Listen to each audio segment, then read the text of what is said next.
making high protein cereals and granolas for a while now, and they have been absolutely game changing for my breakfast and also meal prep. If you've been following me for a little while, you've probably already seen me make a few variations of this, and today's version is, I think, my favorite. It's strawberry, lemon, and it is so perfect for summer.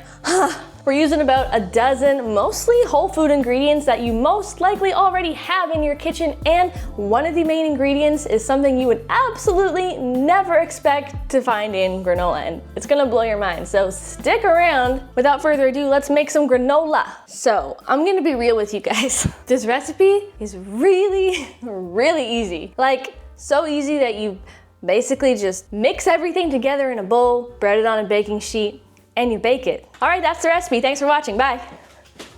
Kidding. I jest. But seriously, let's get into this. The ingredients, the two main ingredients I should say, are, well, one of them is pretty classic for like granola and cereal. We're using rolled oats. And the second main ingredient that I mentioned in the intro that is actually going to blow your mind. Are you ready for it? Are you sure? Okay.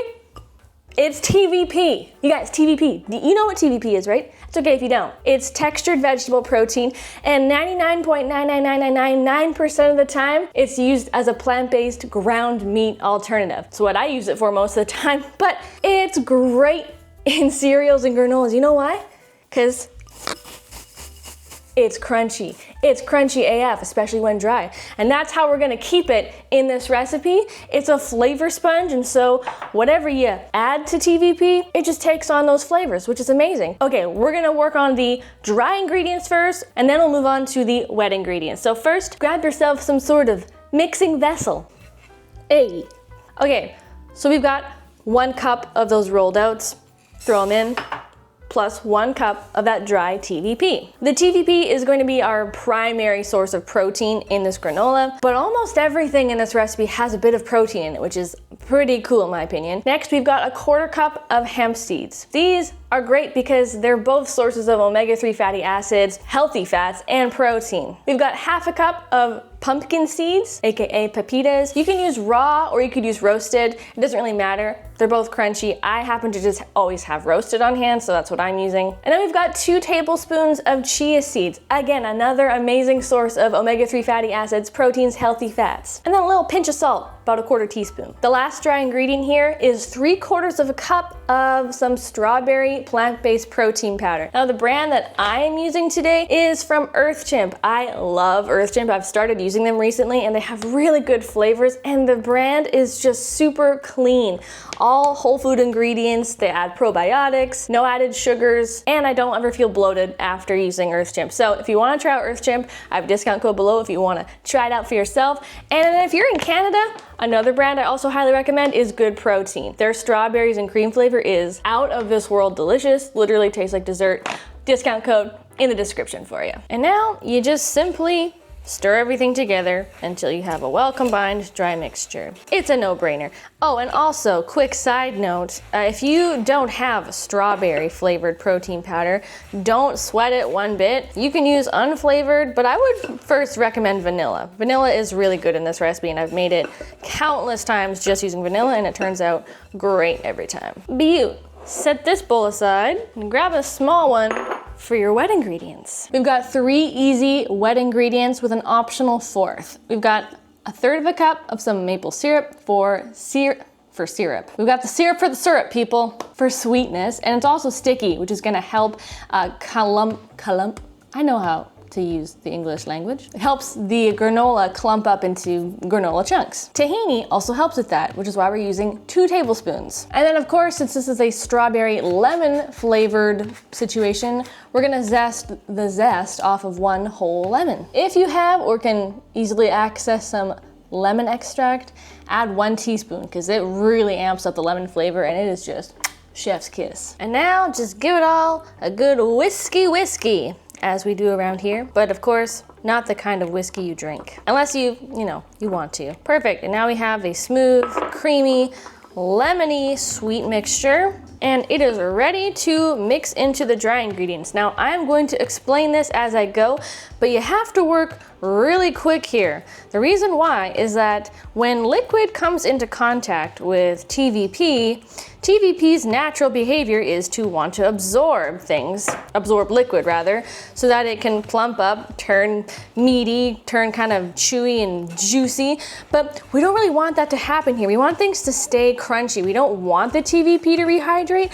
Rather, we want all the powders on all the small bits like the flaxseed, the protein powder, to rehydrate and get sticky and clumpy like granola. We don't really want a lot of that to soak into the TVP, so you gotta stir this really quick, a little bit aggressively. You can really like mash it in there, and you'll see kind of right away it starts to clump up pretty good.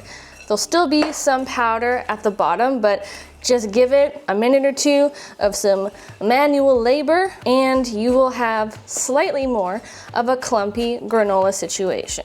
Lastly, what I do once I've kind of got as much of the powder mixed into the liquid stuff as possible is I get in there with my hands and I start squeezing really hard and forming clumps with my hands. This just works better than mixing, I've found from past experience. If you don't do this step, you're gonna have more of a cereal texture, which is absolutely fine, and it's honestly how I started making this recipe, as more of a cereal texture. But over time, I learned that if you kind of squeeze and get clumps like this, you end up with more of a granola-like texture. So go for as long as you can, pretty much. I feel like this is pretty good, honestly. Oh my God, it smells so good. All right, swap her out with a large sheet pan. No need to line it with parchment. This doesn't really stick at all to the pan. And either with a spatula or your hands, just spread it into a nice even layer. And if you feel like you don't have enough chunks for your liking, you can always get back in there and give it a few more squeezes, kind of right on the sheet pan, and kind of get some more clumpy action. Oh yeah, those are gonna be some nice big chunks. Woo! It's kind of nice to have a bit of variety in texture and having some small pieces and some bigger ones. That's it, baby. All you gotta do is pop her in a 325 Fahrenheit oven. We're gonna bake first for 20 minutes, then remove it, give everything a really gentle toss just to make sure we've got even cooking, no spots are burning or overcooked, and then pop it back in for another 10 minutes. That's it. Bye-bye. And hey, quick side note, if you feel like helping me reach my goal of hitting 50,000 YouTube subscribers this year, I would so appreciate it if you hit that subscribe button below and join the community. I really love what I'm building here, helping people, whatever kind of eater you are, plant-based, plant-curious, carnivore, whatever. I'm just here to help people learn how to cook plants, make them delicious, and it's a lot of fun here. And I hope you join the fam. I post twice a week, and I just would love to help you live your happiest, plantiest life. Cool, thanks, as you were. Boom, baby, it is 30 minutes in the future, and things are looking and smelling absolutely bonkers. Golden brown perfection. We've got some seriously granola, chunky things happening. So what we're not going to do right away is eat it, because it's really hot. And because it's hot, it's also still soft. As we let it cool here right in the pan, it's going to gradually cool down and get crunchier. This will probably take 30 minutes at least. Just when I thought a chance had passed, you go and save the freeze-dried strawberries for last. Thank you, I'll be here all week, literally. Hello from 30 minutes in the future. Do you see these massive chunks? Like, hello? Isn't that beautiful? Oh my gosh. So things are nice and cooled down. You can hear how crispy this is. Oh my gosh. So I've got a cup, freeze-dried strawberries. All I gotta do is mix it in. I'm gonna be honest with you, I feel like I want more than that. Hey, that's better. This seriously gives like Kellogg's Special K vibes. I don't know about you, but I like grew up eating that cereal, and this totally just gives all the nostalgia. Ta-da! Come on. Come on. You want this. Okay, it is time for what you have all been waiting for. The crunch test. Excuse me? It is so good. This right here is crunchy till the last bite. Doesn't get soggy in milk.